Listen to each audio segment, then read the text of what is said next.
নামাজে একই রাকাতে সূরা ফাতিহা পড়ার পর 3 বার সূরা ইখলাস পড়া যাবে কিনা? খুবই দরকারি একটা প্রশ্ন।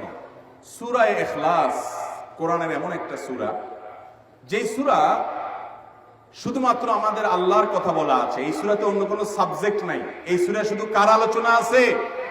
এরকম আরেকটা সূরা কোরআনে নাই যে সূরা শুরু থেকে শেষ পর্যন্ত শুধু আল্লাহর গুণগান আছে, আল্লাহর বৈশিষ্ট্যের কথা আছে, আল্লাহর একত্ববাদের কথা আছে, অন্য কোনো সাবজেক্টই নেই। এটা সাবজেক্টই শুধু আল্লাহ তাআলা।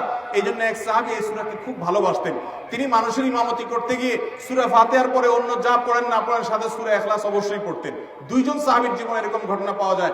একজন সম্ভবত মসজিদে কুবার বা এরকম কোন মসজিদের ইমাম ছিলেন, আরেকজন জিহাদের ময়দানে এই কাজ করতেন।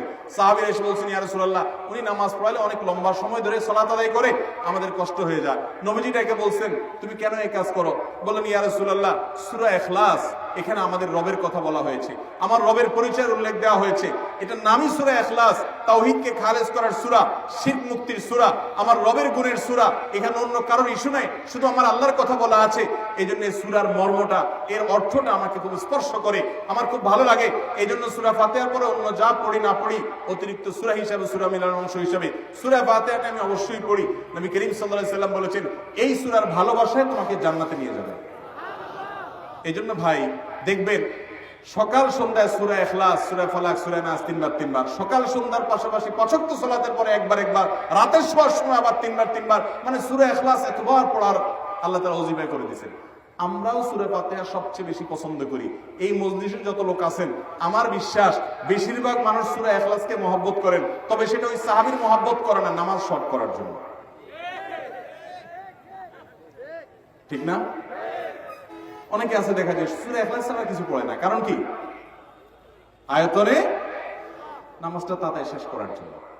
এইটার কারণে জান্নাতে যাবেন না, আবার খুশি হয়ে যায় না যে আমিও তো বেশি বেশি পড়ি। আপনার নিয়ত যদি হয়, মতলব যদি হয় নামাজ সংক্ষিপ্ত করা, তাহলে হবে না।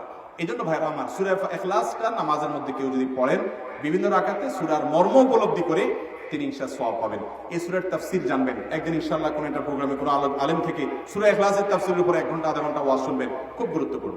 সূরা ইখলাস এটা যদি কেউ 3 বার 4 বার 5 বার পড়ে, শুধু সূরা ইখলাস না, অন্য সূরাও, সূরা ফাতিহার পরে আপনি সূরা ইখলাস 3 বার পড়লেন, সূরা ইযা জা 2 বার পড়লেন, অন্য সূরা 3 বার পড়লেন, কোনটা রিপিট করলেন, একই আয়াত বারবার পড়লেন, এটাতে কোনো অসুবিধা হবে না। আপনি বারবার পড়তে পারেন, কোনো অসুবিধা হবে না ইনশাআল্লাহ। তবে লক্ষ্য রাখবেন, প্রথম রাকাতের চাইতে দ্বিতীয় রাকাতটা তুলনামূলক একটু ছোট হবে।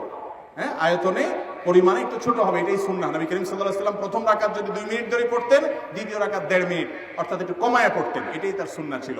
বাস এরপর আপনি এবার সূরা ফাতিহার পরে এক সূরা বারবার পড়েন, হ্যাঁ, কয়েক সূরা বারবার পড়েন, বা অন্য একটা সূরা পড়ে আরেকটা সূরা বারবার পড়েন। সূরার মহব্বতের কারণে, মর্মের কারণে, একই আয়াত জাহান্নামের কথা আছে, জান্নাতের কথা আছে, আল্লাহর কথা আছে, সেজন্য আপনি বারবার পড়েন, কোনো অসুবিধা নাই ইনশাআল্লাহ।